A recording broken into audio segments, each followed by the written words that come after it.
At Capella University, learning the right skills could make a difference. That's why our business programs teach you relevant skills you can take from the course room to the workplace. A different future is closer than you think with Capella University. Learn more at capella.edu.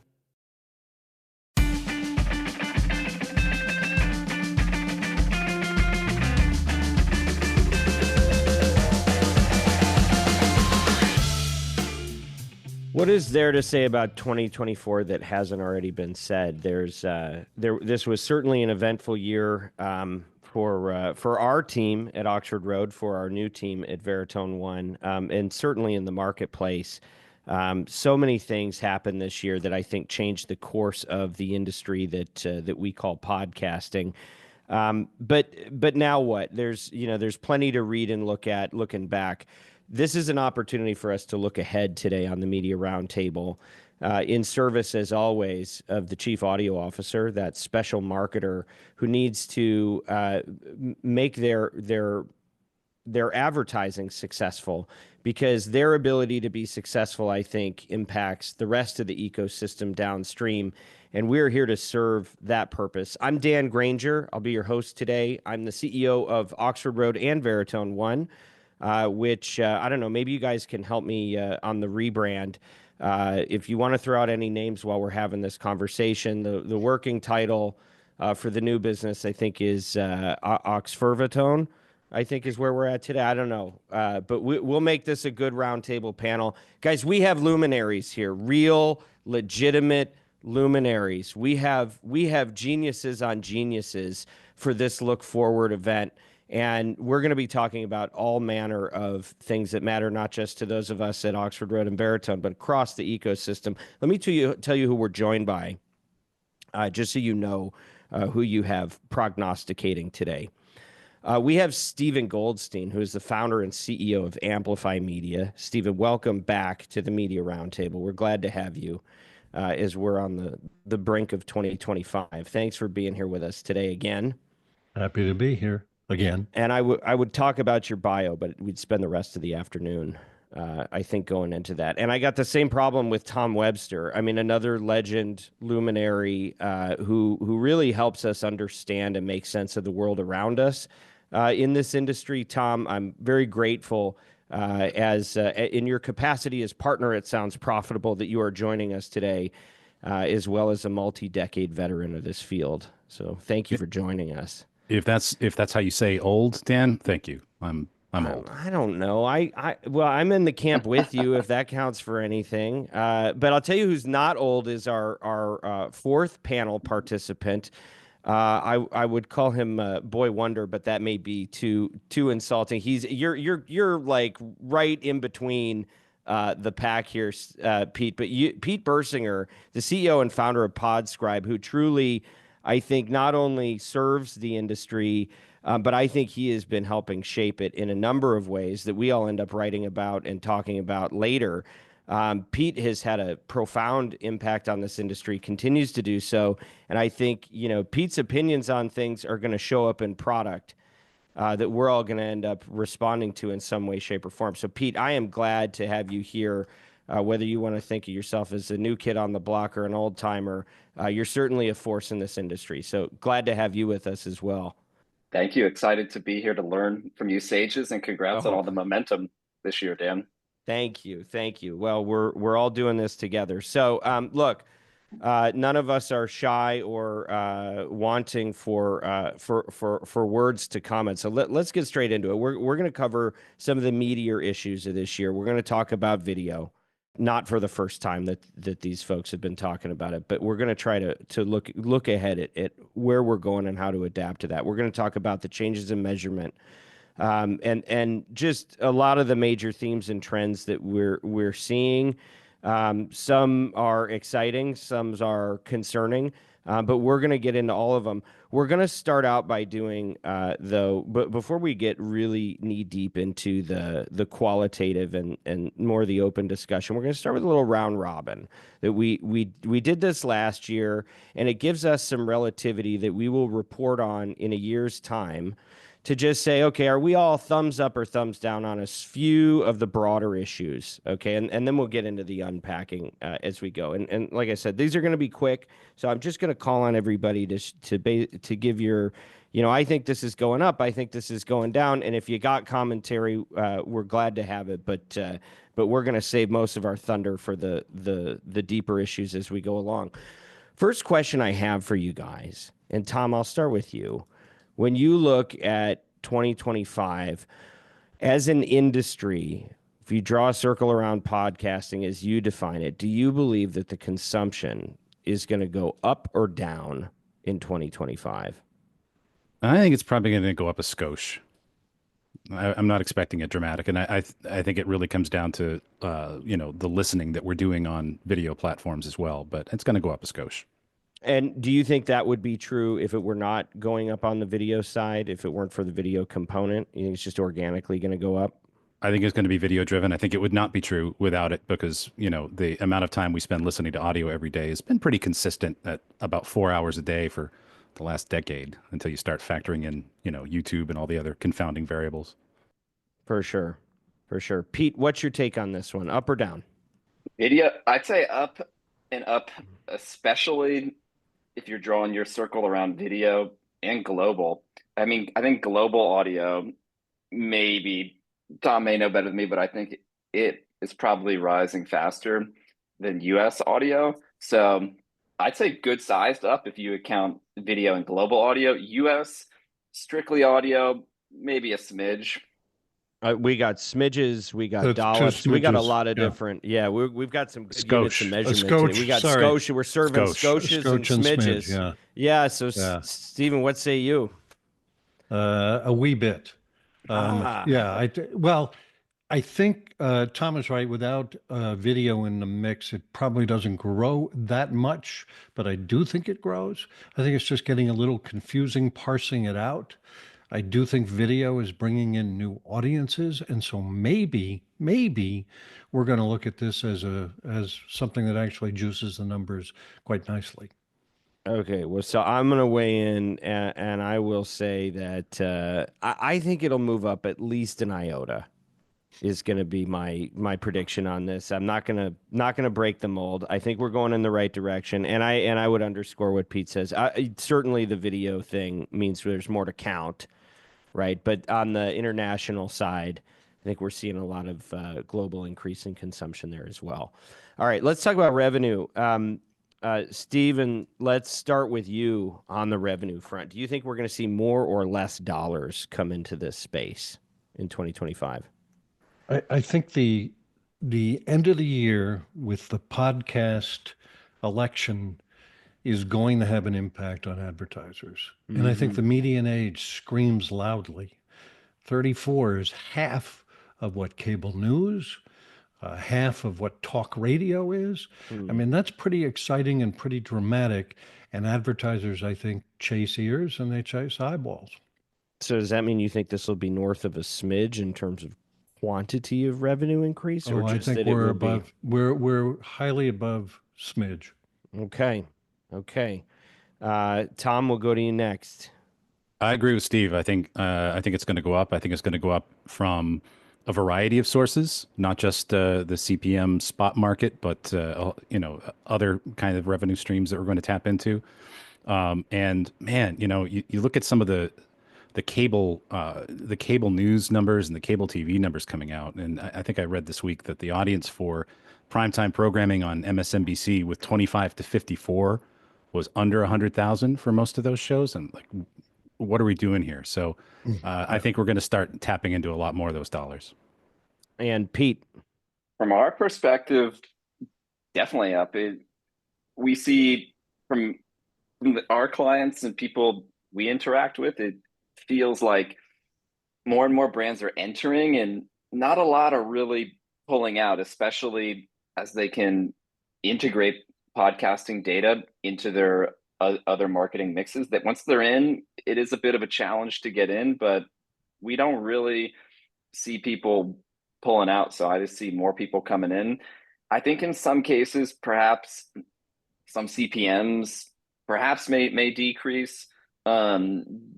due to efficiencies on, the ad tech serving side, which, may bring revenue down a little bit, but I see the net effect as positive as more brands come in and more brands see audio as essential. I'm just going to follow the three of you again and say, yeah, it's going to go up. But here's what I'll do on the next one. I'll go first and put a thought on the table for you guys to react to. So the third question, and Pete, you already started getting into this. Are the CPMs going to go up? Is the cost of an impression or the value of an impression going to be higher or lower next year? And we're going to say this. We're going to answer this in three groups: podcasting, streaming, and radio. And so my prediction will be the CPMs will continue to increase in aggregate. In podcasting and streaming, it will decline in radio. And I think if there's anything interesting about the way I think this will go is I think this is going to get increasingly hard to split these out as the definitions and categories are shifting. And I think a lot of the radio folks are seeking ways to count their impressions in a different way. And so trying to liken those to downloads, liken those to the types of impressions we're seeing digitally, I think there's going to be an increasing amount of obfuscation. I think you're going to have to dig a little harder to know, is that a digital impression or an over-the-air impression? Because I think it's getting harder and harder to sell those over-the-air impressions for the same value. Whether or not they're worth the same value is probably another podcast discussion, but that'll be my prediction for those three. So I'll, I guess, Steve, let's go to you next. What's your take on that? So I don't think the CPMs for podcasts go straight up. I think there's more demand, there's more competition for all of this content, which means some suppression. The streaming, I don't really have a viewpoint on. Radio is a lot more clear to me. The CPMs are already low and they are going lower.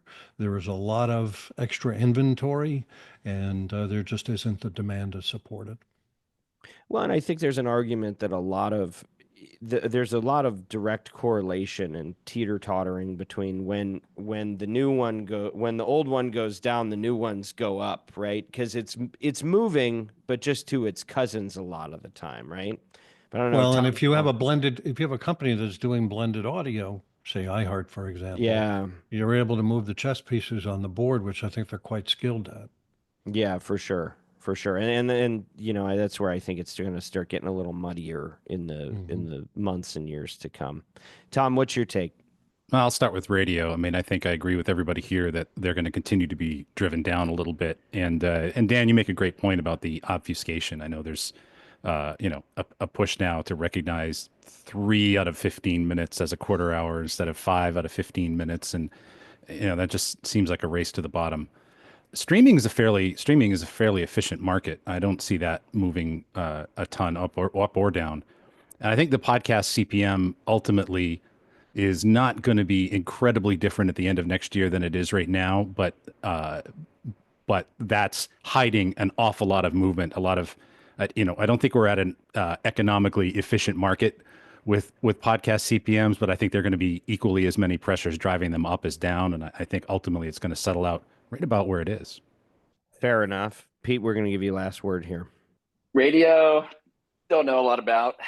Podcasting, I think for the top name brand shows that advertisers know work, I could see those going up because there's just not that many of them. People saw Rogan, the impact that had. Although I do think for podcasting, as programmatic becomes more of a staple for brands, and with its drastically lower streaming-ish CPMs, that may drag the average podcasting CPM down. So I'm going to say, yeah, the top shows go up, but as streaming becomes a bigger thing and, run a network or programmatic becomes a bigger thing with running networks and all that, perhaps lower tier inventory becoming more bought, I think the average may go down. Okay, I want to go into that a little deeper with you though, because with the moves at Spotify, starting to take away some of that inventory. And if they are the largest platform right now, does that mean there's less programmatic inventory on the horizon? And will that force costs to go up? That's a good point. I think it may eat into it, but from my perspective, I do see a number of other publishers elsewhere just working more and more to sell programmatic, and they see it as a real thing that they want to grow. So hard to say, but yeah, I mean, if Spotify's really limiting the inventory, that could eat into it and give the other publishers a bit more pricing power. So we'll see. We'll see. All right. Stephen, Can let's I jump in on that one for one sec? please, Yeah. please. The mid-tier is where programmatic lives, and they need those programmatic dollars to survive. And if they can't get a steady run of programmatic revenue, I think they perish. And I think we're at that point. I mean, it is hard to levitate a smaller podcast, 25,000, 50,000 listeners without programmatic being part of the mix. Okay. All right. Fine. We got to go into this now. So, because this is, we had Cridlin on a few weeks ago, and I think he's been very, very adamant about this point and about the damage that he believes that some of these mandates can do to, that middle class that keeps coming up. And I guess the question is, why is their success dependent on programmatic? Why is it not their direct relationships with brands? It seems to me, when you like, let's go back to our radio days for a second, right? That a local radio station that sells to a national shop, their spots and dots, their remnant, they're going to get low CPMs and high frequency and all that. But if you really have a good sales team, you think about groups like the Dave Ramsey's outfit, right? The CPMs were always the highest when he just kept his inventory focused on that personal endorsement, where you can charge multiples higher on a CPM basis, and you're not dependent on things that can be served programmatically. So why do we assume that programmatic is the difference between success and failure for that middle tier? Is Dave middle tier? I mean, that's a top 30 podcast. If we're talking about stuff that you have to go find on the charts, that's what I'm talking about. Yeah. Really smaller podcasts. Smaller being that 30 to 50,000 downloads, north of 10, but not getting nobody's writing big headlines about their upfront deal that they did. And the sales departments are lean there, and when they use a network, the networks are focused on the bigger properties. And by the way, if you have a podcast of 10 to 50,000, you know what else you have? A day job. You don't have a sales team, I mean, I think Steve's exactly right about this. Interesting. Okay. Yeah. Well, I mean, I think there probably is a math equation to say, if you allow, if you're doing X number of shows a week, and you could value that at a market average of $20 to $30 CPM, at what point is it worth it to have its own specific representation? And so I'm going to keep going with, I'm going to push back on you guys a little further before I drop it. I have conversations with a lot of networks, and they'll come and they'll say, okay, you got to check out our lineup and this and that. And I'll go, that's cool. So tell me about your content thesis, or, what you guys are about. And they're like, well, we've got comedy and politics and true crime, and we're doing some experiment. I'm like, so, okay, we don't really have a common denominator that sets your network out as something that has a lane and does something exceptional. Because I think, Steve, your point on Dave Ramsey is a fair one to say, yeah, but you're cherry picking one of the top nationally syndicated hosts. You're talking about the long tail here that are dependent on this. But I would argue that if you're a network, yes, as an individual creator, you're not going to have a dedicated salesperson for 40,000 impressions once a week, for sure. But if you had a publisher that was focused on a lane, and you still do have some of those, and they had a roster of shows that may be that second tier, and you had dedicated salespeople advocating for things that make sense for that lane, a business network that is managed by somebody that reaches advertisers that want to do B2B, that can build those relationships across that network, I actually think your yield will be higher. I think you would get a higher CPM. That may not scale because we don't have that type of infrastructure. Everybody's doing something random, or you have small players fending for themselves. But I do think there's a more organized future where the programmatic is less important and the direct advertiser relationship is important. But it would require, I do think, more focus and similarity between shows carried by a network and identities that most of them just don't have. My view as a buyer, that's part of what's choking the industry and not allowing it to thrive, is that there's too many networks that are too hard to define and buy in bulk. But anyway, any final thoughts on this topic? This is a good one. I guess there's just a number where you define middle class, where they might not even have a network. So I guess it's whatever your number is. And those are the ones that probably need the network the most, would be my opinion, right? We just finished, we did the final project with my NYU class, and we go through this 2.5 week thing called PodQuest, where they have to build a business plan for a podcast. That's so awesome. And when I gave them the CPM model and they started doing the math, okay, if I do 4 commercials and I have 20,000 listeners, wow, I'm going to make $4,000 an episode. That's when you realize you're in trouble. And Tom is right. You have a day job at that point. You don't have a successful podcast. Yeah. Important topic. All right, let's go to the next one. I'm going back to you, Stephen, because you know as much as anybody about the investment into content.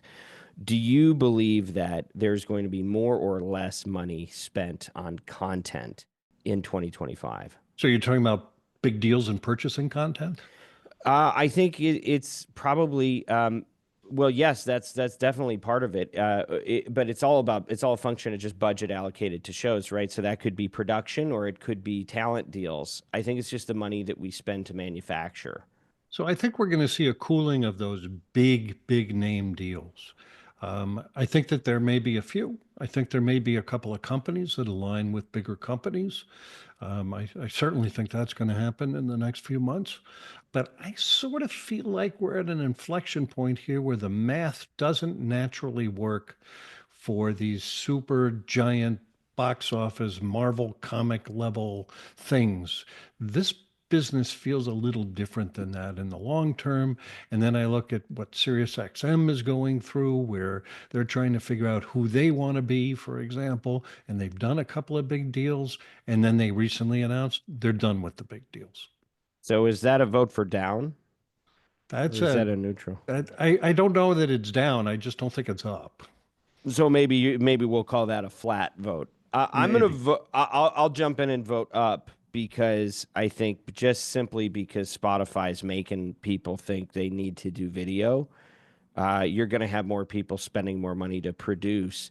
But I think, to your point, I think we've all kind of seen the talent deals, and I think there's 2 kinds of talent deals. There's the irrational ones that are actually rational because the publisher needed the headline and needs a marquee asset, even if it's a loss leader. And then 2, there's the ones that they already modeled and they know they're going to make money. Right. Everything besides that, I think we all know is over. But Tom, I'll give you next word on this one. I think it's all going to go up, and I think it's going to go up from new sources and new places. And I think Steve touched on something that's really important right now, and that is, where are the blockbusters? Period. Right? Marvel has kind of collapsed. The new Sony Marvel universe, or it's not the MCU, but Craven was terrible, right? I mean, the DC movies have kind of collapsed. I mean, there's all kinds of reboots, but where is the safe bet? Where would you slide a big pile of chips?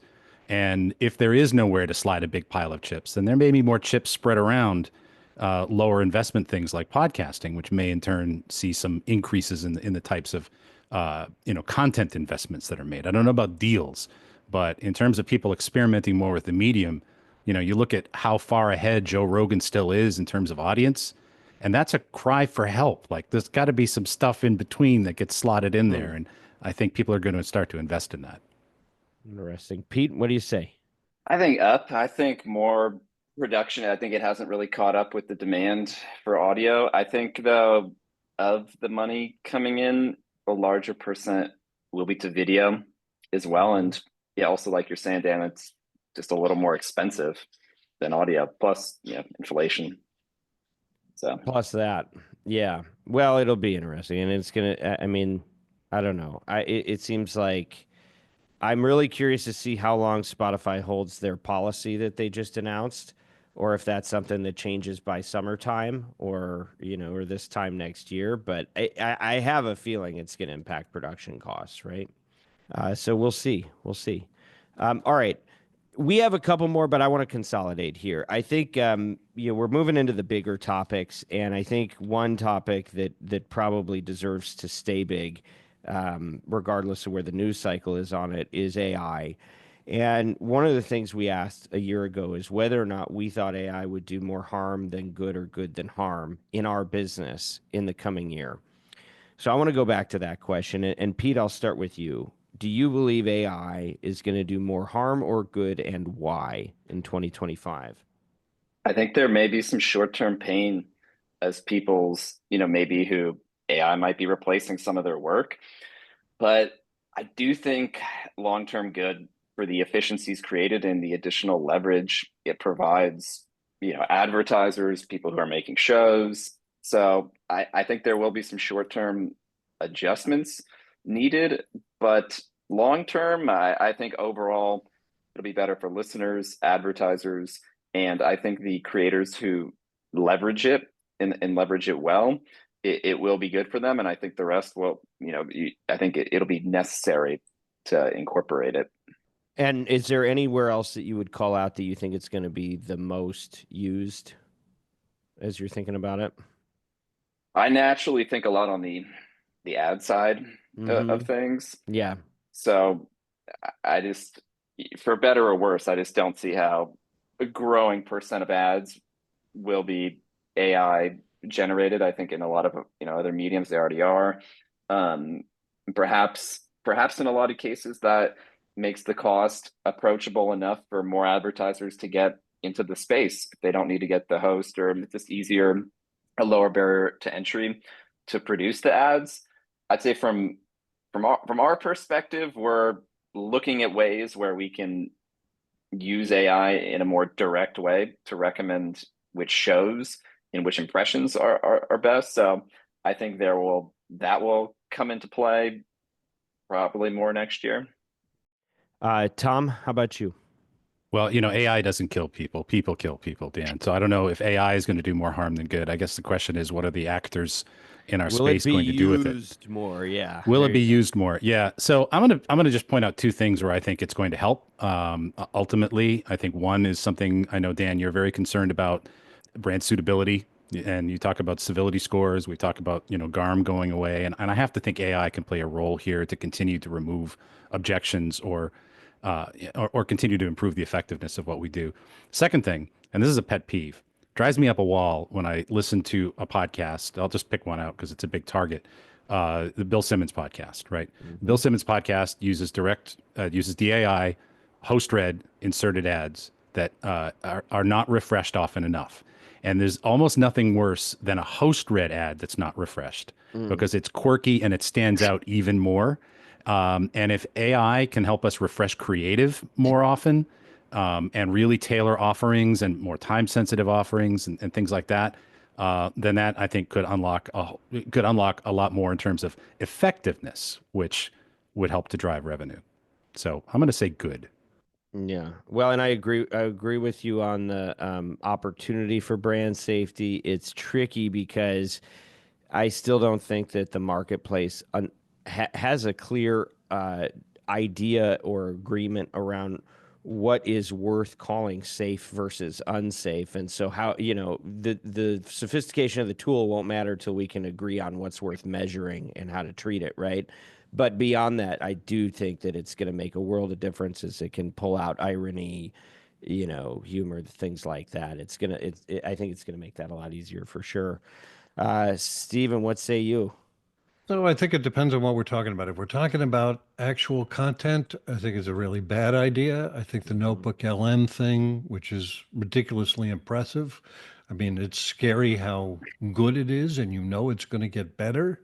Mhm. Is not a solution for podcasts or podcasters, and it fights against authenticity and all of that. But if we're talking about plumbing, and I don't mean that pejoratively, I mean fixing some of these things that take time with limited staff, I think it's fantastic. I also think things like recommendation engines are going to improve dramatically, and that will be beneficial to podcasters. Yeah, I don't think we've seen it anywhere yet, although I'm starting to feel it on Netflix. I feel like their algorithms are better at predicting things than it used to be. So I think things like that are going to get better over time. There'll be more efficiencies, there'll be more experimentation. But on the content side, there will be more abuse, no question about it. But I doubt that there will be giant success. And I'm gonna pile on and agree with everybody that I think we're gonna be in the good column on this for a while because I don't think anybody's making enough money to invite the scrutiny that would pull out the bad stuff. But I think we're still in the, I know, Stephen, you've got great ways of talking about what age we are in. We're in the one, however you end up defining it later, where you go, hey, did you see that cool new thing it can do? And I think we're in a bit of a honeymoon period with the features that it's able to unlock for us. But Yeah. and I talked about this a couple of weeks ago, but I think it bears repeating. The part of this that I want to keep live in the conversation so it doesn't hurt us later is what I would call the hold your we for a we moment. Do you guys remember that in radio? Right. And we talked about this. The San Diego Zoo crew doing a dumb contest, and they had somebody not going to the bathroom to win a Wii and to set a record, and then they died. As a consequence of that, people started going, oh, maybe we need to rethink what limits we put on the types of contests and promotions that we do. Wait till they see the impact of AI on things like that when it is unchecked. When somebody doesn't consider the human impact of something that we thought we were just being clever or efficient with, but it went and created something that had a real world sudden negative consequence, especially in matters of life or death. We don't get to decide when that happens, but we know it's going to happen. And when it happens, when the Waymo runs over somebody on your block, all of a sudden that is a whole different type of conversation. I think we're going to see that here, especially in the world of open communication that is, limitless in its scale. At least with a video, you have limitations on what you can edit together in an episode. But now these things could go in a million directions we can't even conceive of. So I feel like there's going to be a backlash. I think the wrong thing has to happen at the wrong place at the right time. That time's people making money with the use of it. And we're going to have a big scandal in this industry, and we're going to have to react to that with some form of policy or regulation. Until then, we're having a lot of fun. I think every industry goes through this. My wife's an attorney, and within the past year, there was a case that went before a judge, and there were sightings that were created by an AI model, hallucinating evidently, because it brought up cases that didn't exist. The judge figured out that these were fake cases. The attorney who brought it did not check his own work Wow. and was disbarred. The case was thrown out, and every law firm in the country now understands guardrails. So you're right. We may end up there too. Well, It's look at it got to this way. happen. Yeah. Orson Welles once fooled the whole world that we were being, invaded by aliens with a kazoo and a pair of coconuts and a microphone. So, with all of the image and sound and news fakery that is possible, it could get much, much worse. Yeah, for sure. For sure. And it's just a question of who's holding the bag when it happens, right? There had to have been horses, Steve. I think some of the aliens came on horses. Yeah. I don't know. I wasn't alive then. Pete, did you have something on this? One thing you made me think of when you were saying that is we've been asked a couple times with our advertisers before if we can check to see if an ad read is faked, read by AI, not actually by the host. So that might be, one area where it might come up, oh, so and so is using AI for their reads. They weren't actually, in there in the studio recording. So I think that's one area. And the hallucination thing is pretty rampant. We had a tool, a host controversy tool out there for a little bit. We discontinued it. Maybe we'll bring it back, but we were testing it out with actually, Bard Google's thing, and we'd ask, oh, is there anything controversial about this host? Because Google had like more recent news, and what we found is it would hallucinate terribly, and you were kind of priming it for controversial, and it had like the same hallucination for dozens of hosts, where it said, in like high school they dressed up in an Indian headdress and had this cultural misappropriation. And then I was like, okay, we changed the prompt and said you have to include links for everything. And then every link, I probably checked 50 links, not a single one was ever real. So then we eventually started tailoring it to saying, instead of was there a controversial issue with this host, just how is their reputation, positive or negative, not priming it. So it was, I imagine that things have gotten a little bit better since then, but the hallucination was quite rampant, at least a year ago, for that specific use case. We'll see where this one goes. Yeah. All right. Well, now we're getting into deeper waters. So let's keep going. Let's take a step deeper, shall we? We'll go waist deep into the video conversation. So first, Stephen, you're our you teach the class, right? How do you explain to a group of students what has happened in 2024 with respect to video and podcasting? Then we can open it up to the 2025 predictions. But I'd love for you to frame this one for us. Yeah, let's go in reverse, because Gen Z is what's driving this. And it's their use of YouTube and their different use of Spotify, I believe, that's causing Spotify to have YouTube envy. I mean, let's face it, Spotify wants to be YouTube, and they're afraid that they're going to miss this video surge, and so they are trying to deal with it. I blew out one of the classes, and we just did a complete focus group, because here I have these 30 Gen Zers, and they've been with me for 14 weeks, and we talk about a lot of different things. And I said, I want you to talk to me about how you're making your choices. And it was fascinating and interesting. They use Spotify for audio. Many of them are not even aware that there's video music capabilities on Spotify, because that's just not how they use it.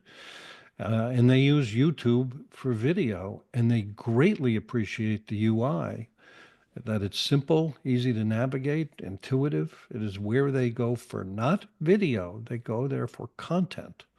And so I think Spotify is up against that monster. I think we're all up against that monster. I mean, today, the number one video network is not Netflix, and it's not combining all the NBC and Peacock and, CNBC and MSNBC channels. YouTube is the number one video network, and it's owned by the number one search engine. And so now podcasts are going to live inside this search engine. I think we haven't really explored how chaotic that's going to be. But right now, that is where they all go to find content. So when we had the discussion about Spotify selecting some bigger videos and wanting to feature them in Spotify, it sort of was, I got to say, it was a yawn. It was nothing more or less like, okay, whatever they want to do. But that doesn't change where they're going to find their content. But they do use Spotify for audio all the time. They do use YouTube for video and or audio all the time. And sometimes they watch a podcast, and sometimes they listen to the same podcast. Emma Chamberlain does exceedingly well with 18 to 24-year-olds, exceedingly well in podcast form, and not so well in video form. Why doesn't it do well in video? Because she's lying in her bed talking to people, and they don't care to watch that. And so they love her, but they don't appreciate the video. I thought that was fascinating. Interesting. And so from there, where does it go from here? what happens in 2025?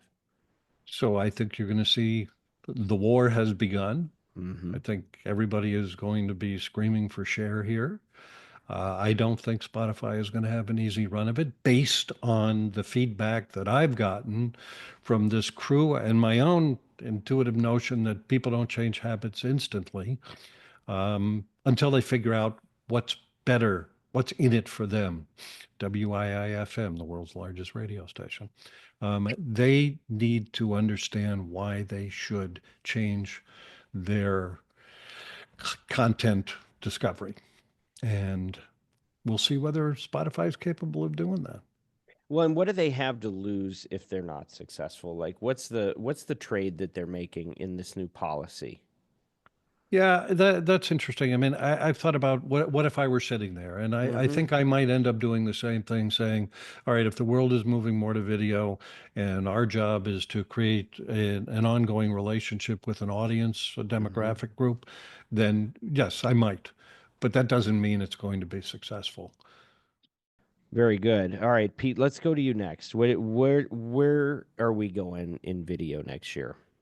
Well, video, yeah, it's obviously huge right now. And we put out a stat in our last performance benchmark report on the growth of simulcast. So not only do listeners love it, but advertisers do too. I think it was over 80, maybe even over 90% of the advertiser campaigns we tracked of those advertisers that had simulcast campaigns. So advertisers are buying it. And of the simulcast campaigns we tracked, I think it was maybe close to 2/3 of the impressions on them, typically on average, were on YouTube. So tons of advertisers are buying it.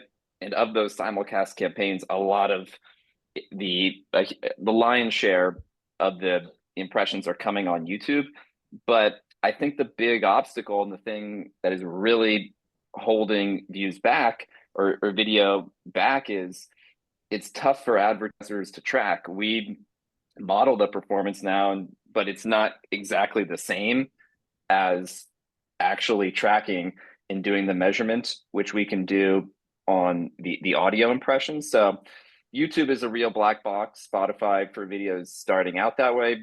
We'll see if measurement is allowed there for their views, but I do think that could be a massive way for Spotify to get an upper hand on YouTube from the advertiser perspective is if they allow actual measurement that advertisers crave on the video buys. Because with YouTube right now, it's you would know perhaps better than me, Dan, but it really seems like it's the lack of measurement always seems to come up as near the top item. It's the biggest issue. Buys. There's complete confusion. But while, and I'm interested just to go a little deeper with you on this, Pete, just because this is so relevant to your business, right? What's the biggest bottleneck? What do advertisers want to talk about more than anything else? They want to talk about attribution. How do you know where your leads are coming from, where your customers are coming from? More popular than anything else we can put on the table about the channel. Their favorite podcasters, they don't care. Advertisers want to know about measurement. And when they go to YouTube, like you said, it's a black box, and you've got the level of sophistication that Google allows for an advertiser to measure the effectiveness of its ad seems to be, well, did you put a link in the show description and then remind the viewer to click that link for proper credit, and then make some random assumption about how many people signed up without following those instructions? Like, that's your primary attribution methodology, right? And then secondarily, you could have a survey, or a media mix model. But I mean, Pete, what is the best attribution that is known to man so far? Is there anything beyond that people are using effectively when they're buying YouTube? Those are probably the top two. We will model the performance on YouTube from the exact audio ad and exact audio episode that we see there. But I'd say all three in conjunction are the most common that we see. But Spotify, it could be different, and maybe they don't have the tech yet. But I'm sure I think they're thinking about it internally, whether they want to allow more sophisticated tracking. So yeah, we'll see. Because YouTube, it's tough out there for advertisers. Well, before Tom, I'm going to tee you up in a second here, but I just want to I want to say this out loud again because I think it bears repeating and spelling out. We work in an industry that has where the most consumption happens on YouTube and the second most happens on Spotify today. And both of those leading platforms have said, no, you are not going to just use this as an audio channel. You must do video, except the difference is on YouTube, at least I can have a static image and they'll take it. And on Spotify, if there's no motion, there's no audio. You don't get in if there's no video. And then the cherry on top isn't just that they've made the two leading platforms have issued that requirement. They also said, and you have no mechanism to measure the performance and no mechanism to validate the way that consumers are even listening to it, let alone responding to your ads. So in the age of information and AI, we have basically been informed by the two leading distributors that we cannot measure the outcome of the thing that is for sale in ways that we were able to do before. Is that is that correct? Am I even saying that right? Because it seems kind of crazy. Yeah, and I think for Spotify, if I had to guess, I might go optimistic and think there's a 60% chance they might allow it in the next year or two. Maybe that's optimistic. For YouTube, I think Google's just making so much money with the AdSense, and they just think, nah, we don't want to, mess with this or, do other things. I think it's much more of an afterthought for them there. So don't foresee that really changing. But Spotify, maybe. It's just kind of crazy that this is these are the actual facts in the situation. So Tom, with that, I'd love to hear you make sense out of this for us. That's a tall order. I do think that YouTube in particular is going to continue to take platform share. And I wonder if we're not focused on the wrong thing here. I mean, yeah, video is really, really important, but I think we're also not giving enough credence to YouTube as just a better platform, as a better app to find and consume content. And I'll tell you the stat. I don't often get surprised by stats because I do a lot of survey work. The one that surprised me the most this year was one that we just put out in Video's Rise in Podcasting. And it was a look at audio primes, people who self-report that 75% or more of the podcasts they consume are audio, right? Now, we can quibble about self-reported percentages, but if someone says more than 75, they're acknowledging that audio is more important to them than video. I think we can agree on that. And their number one discovery platform for finding their latest new podcast was YouTube. 48% said YouTube. So these are people that are telling us, no, we listen to mostly audio, but we find our new content on YouTube. And I look at that, and it's a cry for help for RSS-based audio podcast clients, and frankly, their failure to innovate. And I look at why people might go to YouTube. I talked to a reporter today from NBC who wanted to ask me about podcast being the new talk show. And here's the thing about a podcast on YouTube. It is not a talking head talking at you. There's comments, there's chat, there's community. There's the opportunity to believe you are being seen. There's the opportunity to believe you are being heard. And that is not something that audio podcast apps give you. And when you search for something on YouTube, if you search for that Rogan Trump interview, your search results are going to come back 100% accurate right at the very top. And you're going to see a picture of Rogan and Trump. You're not going to see a piece of podcast cover art, right? You're going to see exactly what it is that you wanted to go for. You're going to be able to skip exactly where you want it to go in the interview where you want to. All of these things. And I think if this is an existential threat for open RSS, it's going to be because the podcast clients innovated for creators perhaps, but did not innovate enough for the user and the user experience. And that's what YouTube is nailing. And I'm not saying the video is not an integral and probably the dominant part of that, but it's also just a really good experience. And that's why I think they're going to continue to take share in a vacuum without anybody else really attempting to do that. And it's, I'll stop there. I have other thoughts, but.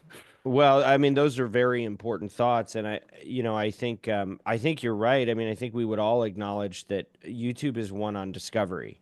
right? Like above everything else, it's the ease, it's the functionality, it's you like ease of use in most consumer surveys trumps every other value for a product, right?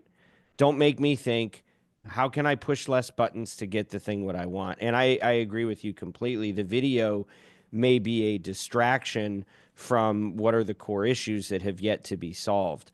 I'll tell you a quick story about my origins in this business. So I was selling radio for 10 years, starting in 2003. In 2006, when podcasts started happening, I had a chance to go to New York and get time in front of the CEO and CFO of Clear Channel at that time, the Mays brothers. And I had never been in the room with them before. I was just a local seller, right? But I was going to be at this awards ceremony, and I thought, okay, I need to make this count, that I'm going to be in the room with these guys. And somebody took a picture of me doing this. I pitched them a proposal called Talk Radio 2.0 in 2006. And I said, guys, Pandora, podcasts, if we can put these together, we'll win the future, right? Because this is where it's going. And their response was, oh, great idea, sounds cool. Talk to this guy over here. Guy over here says, oh, we're already doing all that. We're working on it, right?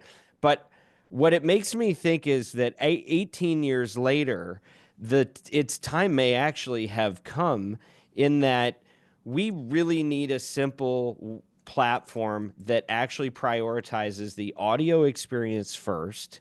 And because you can't unlock what audio is about to be able to do through AI if you're limited with video, right? Somebody has to say, we are about audio and audio's future and its potential, to where a listener can very easily sample and say they want more of this thing and less of that thing. Whether that's through voice prompts, thumbs up, thumbs down, I don't know, but it feels like the time is now for somebody to say, hey, everybody's zigging and chasing video. I'm going to zag and double down on being the audio platform for the future, whether videos are welcome there or not. Maybe it's timing, but the graveyard is loaded with those audio only apps. And I believe that the reason Spotify is making their move is because they do see the failure or potential failure of their whole platform if they aren't wider in scope. But did they really try? I mean, I get why you can't come in as a startup and get everybody to do that, but Spotify could have, and I don't know that I saw them give a fair shot to audio discovery. Do you feel like anybody that was in a position to win it actually went there? So just going back to my NYU focus group, they do not like the Spotify UI compared to the YouTube UI. Tom was just talking about that. There is a huge difference. So right now for discovery, it sounds like you have YouTube and to some extent TikTok that are winning that on behalf of this whole industry, right? And if you're not trying to change what's there, but just respond to what's there, it seems like if you're trying to promote, you need to be promoting on one of those platforms. And then where your kind of home base is, there are a lot of different options. But do you guys not see a call here to a greater opportunity for somebody to just actually focus themselves on audio? I do. I mean, I get what Steve is saying, and maybe it is timing, maybe it's not timing. It's really hard to change people's behavior, right? Yeah. And I think there needs to be a movement that precedes that, to be honest. I think what needs to precede it is I think this industry needs to talk about audio more. And I think this industry needs to sell the benefits of audio and how audio lets you consume your favorite show while you're driving, while you're taking a walk, doing whatever you're doing, how it's a companion, how it's with you all the time. I don't think we sell the benefits of podcasting very well as an industry. And I think if we do that, if we prime people that audio is something different, and we know it's something different, and we know we can drive better CPMs if we have people's attention and we have better effectiveness and things like that, then we could take that next step. But it's hard to change two behaviors at once. And I really think we need to do a better job talking about audio. Well, and so that it's so interesting, because especially for us, we're going through a merger and we're looking at all of our communications and, looking in the mirror and going, who are we? What are we? Are we the thing we said, in the past? Does this make sense in the future? And just having a moment to reflect and evaluate that, right? How sick are you guys of the what's a podcast conversation? Do you feel like it's been settled? Do you feel like we need to continue to have it, to even determine if audio and podcasting need to be synonymous?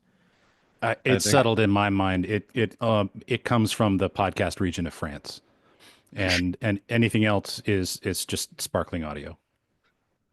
I think we're smack in the middle of it, depending So we're on not out of it yet, in your view. no, but I don't think that we should be on our heels. Tom is absolutely right. People use audio for a reason, and there's a portability and there's a use case, whether it's cooking dinner or driving in the car. I think we have a lot of really great characteristics that are not replaced by video at all. What consumers are interested in is the flexibility. Let me make the decision about whether I'm going to use this show today as audio or video. As my 26-year-old reminds me all the time, I will come in and take a look at who is being interviewed, and I will not necessarily watch it. I just want a video reference point. I think that's done a lot.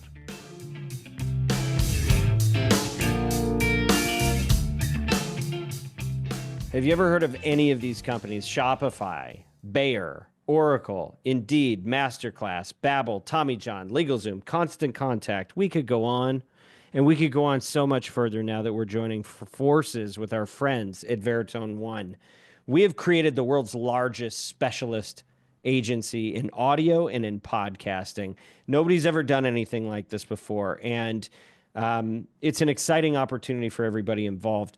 What we do at this agency is we offer comprehensive services for brands that are looking to break out and be successful in this space. We call you the chief audio officer because we believe that what you need requires real specialist work. And the way that we approach it includes proprietary methods in media planning and buying, analytics and attribution, insights. We have a proprietary process called Audiolytics, which is our trademark method for creative development that allows us to score ads for their persuasiveness. Audio isn't just the work that we do, it truly is our passion, and we aim to elevate this industry to new heights. And that's why we're the leaders in brand safety and suitability, as well as in volume in the space.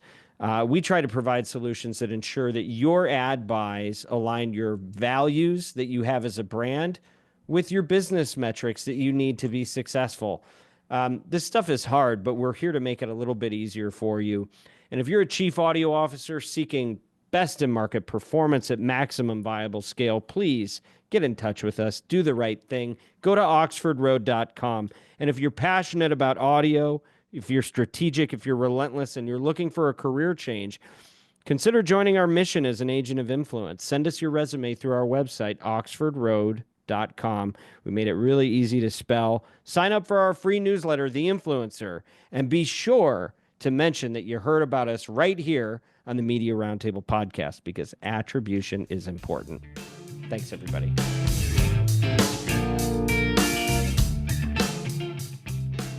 One thing that the what is a podcast conversation is interesting about, and if we talk about dearth of tools and technology, is most podcast publishers, or many of them, they have this problem where they're selling a simulcast and they need to tell the advertiser how many audio downloads their ad had and how many YouTube views, and then also now Spotify. So how a lot of them, and how that's historically been solved, is interns or whoever putting that data onto a spreadsheet for a campaign and reporting that there. So I think that that question has still, we can help with that to a degree, but I think that opens the door tremendously, I think, to an even perhaps easier tool to build, because I think building for an industry, building for consumers and changing millions of them in their behavior is so tough. But I think for reporting for publishers, and also even publishing for publishers, to how what do you have to do now to publish across everywhere? How many different sites and things do you have to open? So I think also on that side, it's tough. But I guess as you might say, Tom, the things with RSS and podcasting, maybe it's been overdeveloped for the publisher or the creator, and not enough for the listener. So maybe it's time for the listener to get some tech improvements, but there's definitely more that could be built on the creator side. Okay, I want to fold in the measurement topic to this a little bit, and Tom, I want to put you on the spot for this one, just as a researcher, on someone that really understands polling science. It's so interesting to have you and Pete side by side on my screen here, because I think Pete, your way represents what I think the modern marketer thinks is the full scope of how you get information. You use pixels, you have digital means of tracking an event and correlating, inputs to outputs, right? Through something that's seen and measurable. But Tom, you come from a world where you have to ask people what they do. And I think a lot of marketers, I'm Gen X, so I kind of feel like I get to understand both perspectives on this, but I feel like a lot of newer marketing thought has dismissed this. It has given up on the idea that actually the most accurate information may be from continuing to talk to your samples of an audience, rather than trying to sample them with something that they're not even aware is being sampled. And I wonder if the future of our ability to measure whether it's audience or action as a result of hearing an ad, is it possible that the future is actually more about surveying properly than it is about trying to get some fancy digital silver bullet? Well, I think the mistaken assumption, if anyone has it, is that either way is accurate completely, right? There's limitations to digital data where where you believe you're getting the census, but you're not necessarily sure who's on the other side of the screen. You see that especially in things like sentiment analysis, right? Like sentiment analysis is still the kind of thing that I would rather pick a completely random sample of 2,000 things with an intern and a pencil rather than look at what what an AI tells me if it's positive or negative. That said, I think the solution is always going to be a hybrid system. I think one has to calibrate the other, one has to help inform the other. Unfortunately, things like the elections have gotten people very heated about polling, and they kind of don't want to hear that the polling was actually really, really good in the last election. It's the electoral college you want to talk to. But neither one is perfect. Neither are going to give you complete information. Having both in your toolkit, why would you say no to that? Polling is actually only getting better in some ways, and I know that the tools that Pete is working on are only getting better. So why would you tie one hand behind your back? Well, do you think that the marketplace knows that? No, and I brought up the election on purpose because I do Which think is why I'm that is, pushing. And by the way, I yeah, know Pete knows that, so yep. we can be picking on Pete for representing the digital side. But this is something that that I think some of us know, but I don't know if the market knows, because they just think if it's not digital, it doesn't exist. If I don't have that pixel tracking, it doesn't exist. No, and that's not a battle that I can fight single-handedly.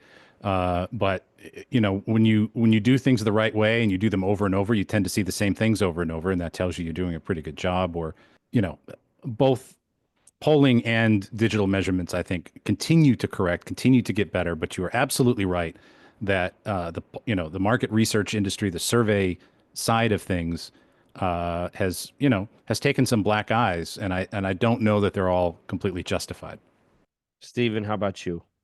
Yeah, I think it's harder than ever to aggregate all of this data. And I think a lot about television because I think they're ahead of us on this.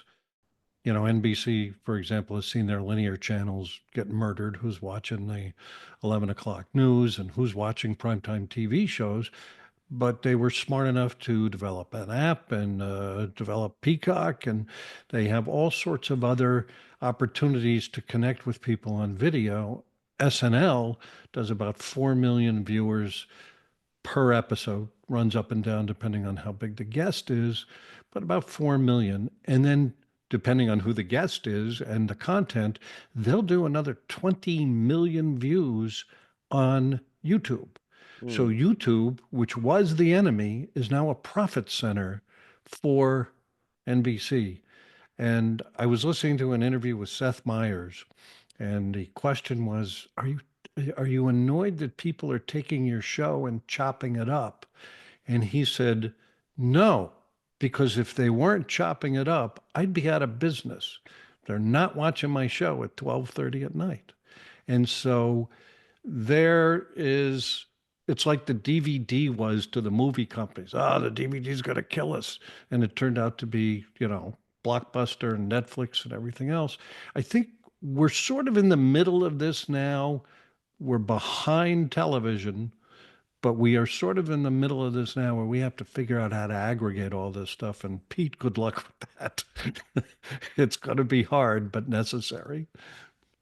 Well, Pete, I started this topic pushing on polling science and in favor of that versus over reliance on digital. So I'll give you last word. Well, triangulation is a hot word, and I think it's going to be getting even hotter where you use multiple sources. It is funny, and I've definitely noticed this, that people have definitely a bias where they like firm, precise, fast numbers, even if they're not the most accurate. And we've encountered this where we roll out incrementality and we say, oh, there's maybe a range of 60 to 80% lift, and they're like, but what's the exact number? And the truth is, there's no exact number, but attribution masks that. Digital attribution masks that to a degree and says, you got 12.7 conversions, and here's exactly when they arrived and the exact division of credit. And people, for better or worse, are drawn to that. And from what we see, a lot of decisions are made on that. And perhaps it's the convenience of being able to incorporate it from multiple channels into one brand's big internal MTA or MMM. And then, you crunch all this data and you get one thing. And the ease of combining the data in the digital style way, it may not necessarily be the best or the most accurate, but it is, for many brands that I see, almost the only way to get in and be a sustainable channel, just because it's just sort of how their systems work. And if that's how their systems work, although it's imperfect, it's sort of in some ways the road to progress. But I think in a lot of cases, particularly as video rises, other methods to put a check on these systems, like, is it really driving this much? A check to make sure they're not so out of whack is definitely essential. Checks and balances.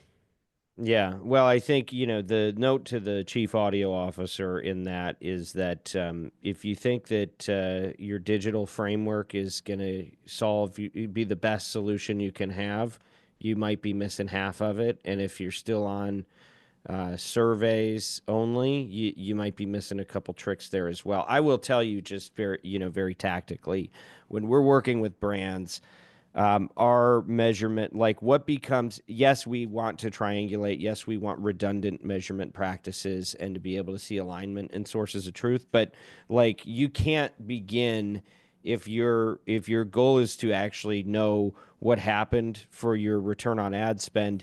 You shouldn't do streaming if you can't pixel, because surveys will generally fail you. Podcast, you could actually make it work most of the time with pixels or with survey. And radio, you can't use radio if you don't have proper survey instrumentation, which means everybody you hear on the radio lives in one of two worlds. One where they don't know or care if there's an impact for the money that they're spending on those ads, or two, they probably have a really good survey system and practice in place. And it's amazing how many people could still be successful on radio today if only they'd take the time to survey. And gotta love that 3 minutes equal 15 now. That's A really quarter good hour. data. Did they get to call it a QH? That dates all the way back to television. I'm sorry, audio in the 1950s when there were 15-minute shows, right? Mm. And that's a system that's been in place. I was chairman of the Arbitron Advisory Council twice, Wow. and we went, as we were putting PPM into the marketplace, we went to the radio business and said, hey, this thing can do minute by minute ratings. We should move to the future. And collectively, they all barfed on it and said, oh, no, no, no, we don't want people to know what's really going on. We'll continue with the 5 equal 15. And now we're going to go to 3 equal 15. Wow. Podcasts are looking real good. Yeah, exactly. So wait a minute. They're going to be putting podcasts in that as well? No, no, no, no. I'm saying but that that would be podcast interesting if they measurement is far better. normalized them, though, right? If you could do it across, that would be interesting to have an apples to apples comparison. But we're not there yet. If someone would only leak those minute by minute ratings for a big radio station, it would be like the leak of the Zapruder film. The whole industry would go, oh, wait, no one, everyone changed the channel? What's going on? Okay, so we're coming to the end here, and we're gonna do a round robin where I ask you to check your pockets for any final predictions for 2025. But before we do that, I want to bring out the last big one, which is I heard there was a presidential election this year, and I heard that podcasts may or may not have played a role. What we know is that Trump went on more podcasts and his team did than Kamala. We know that he won the popular vote. This was a big event, and enough that people are calling it the podcast election. I don't know. I feel like it. Knowing what I know about podcasts, I know it helped him, given the impact of the shows that he and his team went on. But I also feel like it's like the Kennedy Nixon thing where they blame it all on the sweat and the debate. And it's like, yeah, but you could have picked a billion other small variables that would have also made an equal impact, right? So was it all Joe Rogan? Who knows? But we like to take credit for it because it certainly makes us feel more powerful. But question to you guys is, whatever the reality of the situation is, what's the impact going forward? So what? This is the podcast election. So what? I think it's great. I think it's wonderful. I think it puts a spotlight on podcasting in a way that we never could have imagined. I also think about it in relation to other media. I mean, look, TikTok is a scrolling media. We call it TikTok brain now. People are just scrolling their brains out, and 96% of the content is past.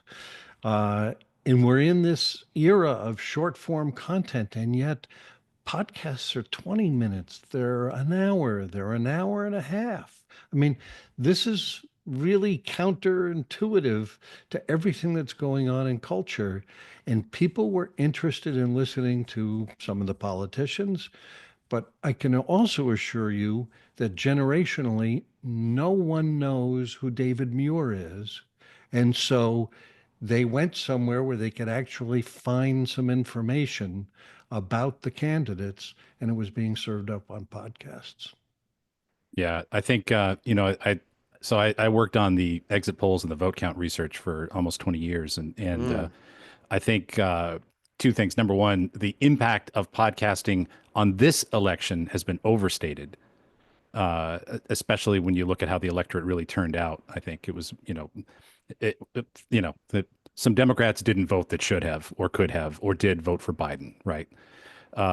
But that said, I think the true impact of the podcast election is, 20 years ago, if you were a politician, you wanted to get on Don Imus or you wanted to get on Howard Stern, and 10 years ago, you wanted to get on, Morning Joe or things like that. And now I think you're going to see people want to get on podcasts, and there are going to be a lot more of those opportunities. It's going to become much more of the zeitgeist of the political chattering class, and ultimately that may in turn lead to something that actually is legitimately a podcast election, as podcasting becomes a much bigger slice of how politicians get their words out. Interesting. Well, so the Whistle Stop tour now squarely includes podcasting in the same way that, social media in 2008, Obama did a lot to legitimize it, right? And maybe in some ways we're seeing some of that here as well. I don't think we should forget, though, if you look at the top 50 podcasts, Yeah. only 5 or 6 of them are news-based. Yeah. There's a lot of other stuff, interesting stuff going on out there. I say this to my radio friends all the time who run conservative talk stations. There's a lot of other talk to be had and to be done. Mm-hmm. Well, one thing on that note, Stephen, I think audio only, maybe not so many news, but we were maybe with video too. I think we're putting out a new ranker, and I was struck by when you sort it with simulcast views as well, the number that did seem to rise to the top that really were political. So maybe it depends how you look at it. And I guess who really knows what the impact was? Maybe it's easy to look back and say this, but I think the effect will be next time people are going to really push to get on podcasts, as you're saying, Dan. Oh, for sure. Well, it's a great statement about the influence of podcasts. I mean, I think this is probably in the same sentence as Serial in terms of just what it's doing for the buzz and notoriety of the channel. Some of the stuff I'm looking at with this is, I mean, the cultural shift that's happened as a result of this. I don't know if it's just because half the country is like, I give up, forget it at this point. But I mean, look at the change between the world we were operating in 24 months ago and today, where an advertiser, nobody was going to touch Twitter or X. Nobody was going to go near that. A lot of advertisers would not go near Rogan because of his associations. Okay. Donald Trump, nobody wanted to speak his name unless it was to renounce him. And now you have Tim Cook and Jeff Bezos, and everyone is lining up to kiss the ring. And basically, my prediction is that Elon's going to be the first trillionaire because of his ties to this administration. So, like, I think things are changing fast. And I think that in the world of brand safety, you're going to see real implications in that. Honestly, I think brands feel like they don't even know where to begin with it. But I also think that there's an opportunity for us to do something that makes sense now. We're going to keep pushing the civility score with the people that we work with. We feel like it's the best. They're all broken solutions, but it's the most practical that we've seen to try to deal with, what was a lot of polarization. But, I think that people seeing this, I am seeing advertisers that before were more avoidant now going, yeah, we can take off some of those restrictions.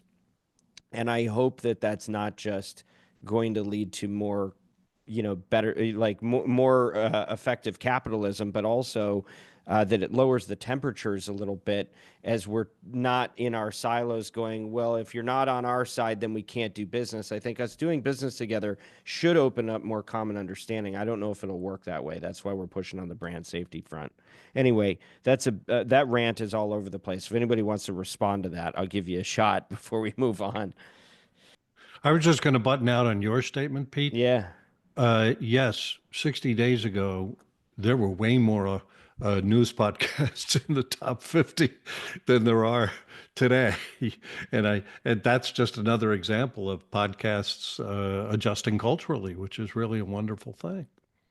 All right, I want to do a final round robin to see what have we missed. What can you predict today that you think will happen next year that would have meaning to an advertiser? And Tom, I know you've got something, so I'm going to start with you. Well, I'm actually not a big predictor. I find it gets in the way of my day job work, trying to predict things. But the one thing I will say is I think you're going to see, the things like the recent deal with, with Acast and Wonder Media, right? I think you're going to see some more of those kinds of things because ultimately, if you take the same ad and put it in a podcast under the same circumstances, put it on the radio under the same circumstances, let's say spot load, all of that being set to equal, an ad's an ad. And we are not going to be able to drive revenue effectiveness and CPMs in podcasting if we have crappy ads. And I think creative services is going to be increasingly a big part of, we know what to do to make a good ad. We have to start really focusing on that, because there's a lot of crap on podcasts right now, and it's not helping. And we may not be at 18 or 20 units an hour like AM/FM radio is, but we are closer to that magic awful break point than we are further from it, whatever it may be. And it's really up to us to maintain quality and to take leadership in that. So I think that's going to play a role, and I think, hopefully, it drives effectiveness and it drives results. Tom, I want to respond to that. It reminds me of a project we're actually working on right now. There's a brand that wants to modernize their campaign. They've been doing a lot of old school radio tactics, and I think the common thinking is, if you want to disrupt your old, like you want to get away from the old and move toward the new, right? And the pressure in the marketplace is to say, well, use AI and do the million ads, or, frequency ads, or, all great businesses, all great models. But I think that what people think is, if we just had more permutations that said something different according to the audience profile, then everything will get better. And I do think when a singer comes to your town at a concert and says, hello, Houston, I think that has some incremental value. I think that's fine.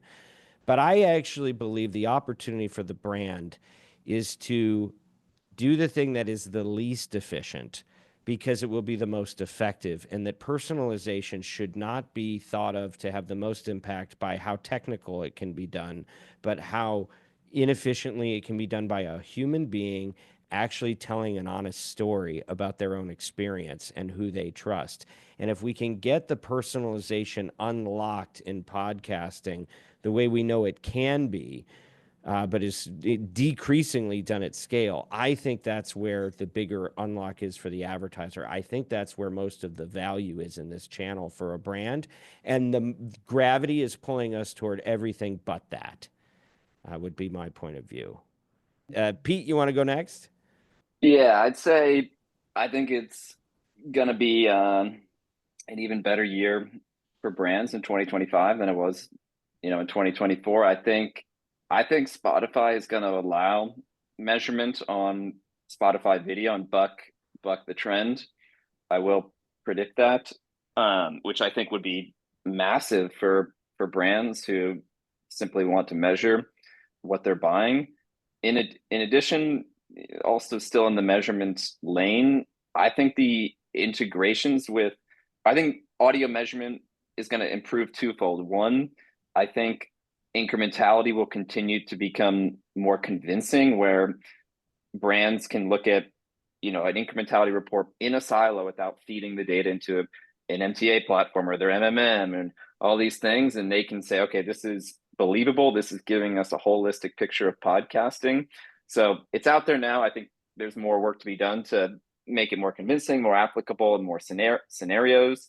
So that's going to improve. And then on the other end of the spectrum, I think the data integrations to these MTAs and MMMs and all these internal platforms that brands use to convince themselves whether something is working or not, those integrations will get stronger in a lot of ways. And I think there will be more integration with the data in audio, such that, say, they want to know, what is our overlap between CTV and podcasting? Which households are we reaching on each, and what is the overlap? So I think as the data becomes better integrated, there will be a lot more. I think buyers will become even more comfortable doing it, and maybe a bit of that is the illusion of precision that they get, but I think it'll probably be a bit of that. But if that's what they need to make them feel more comfortable with some of the fuzzier things of audio that we know, since we know audio works so well in so many cases, maybe that's just what's needed. Very good. Stephen, final thoughts. Sure. The first one, I may be a little late on this, but I believe two large podcast agencies are going to merge. But the next one is not a prediction. It's actually a wish, a desire. I think it's something we should be focusing on as an industry. Only 5% of podcast listening is in the car. That's ridiculous. That's crazy. That's a magnificent opportunity. And if you're using CarPlay and Android, it's only 7%. So it doesn't jump up as much as I would have guessed or hoped. And so I think as an industry, we should be focusing and teaching people how to listen to podcasts in the car. I think that will possibly have more impact than any other place because it is so underutilized and such a logical place for podcast listening, audio podcast listening. Well, I'll round you out here and underscore it. I think it is time for Talk Radio 2.0. I think that we need more advocacy for the importance of audio only. It is a constraint on the medium that produces a different type of output that is beautiful and wonderful and allows us to have conversations like what we're having here that other channels just don't allow for. Video optional. Right. And I think that's what we have to continue to fight for. That is the thing that bonds us together as an industry. And I think we need to talk about it more. I'll make one more prediction and just say that I think we need to see more ancillary revenue and ancillary revenue streams being played with. I think that more merch for creators. I think that there's no database as a part of doing a show. You make a podcast, you make a show, you have an audience, but you really don't have permission to talk to them very directly outside of your show. And I think the more we can lower that barrier, which I think some of our other constraints are going to force, the more you're going to see people actually building businesses that can have a better flow of services and products and money between an audience and a creator.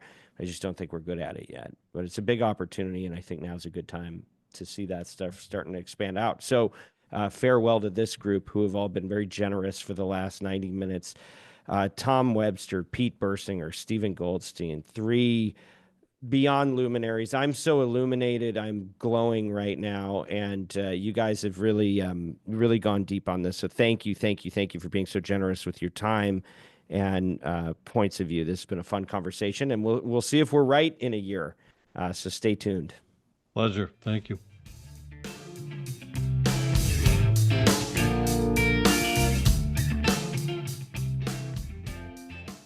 '25, here we come. Special thanks to all of my panelists, Stephen, Tom, Pete, and thank you, dear listener, for all the time you've given us this year. We want to keep hearing from you. If you have predictions for 2025, info@mediaroundtable.com. Do you have suggestions for how we can do a better podcast? info@mediaroundtable.com. This podcast is brought to you by Oxford Road, where we want you to succeed in audio and to use your influence for good. As members of the marketing community, we have the power to advance voices that don't just entertain but edify, like the three folks you just heard on this program. If you're a marketer and you want to align your brand values with extraordinary business outcomes, go to oxfordroad.com, subscribe to our weekly newsletter, The Influencer. Also, Ad Infinitum is our creative-focused podcast hosted by Stu Redwine. Make sure you check out Ad Infinitum. Final thank you to not only our guests, but Caitlin, Haley, Bianca, Kyle, Ezra, Mary Jane, Everett, Neil, and the team at Podcast One. It takes a village to do this podcast, everybody. So influence responsibly.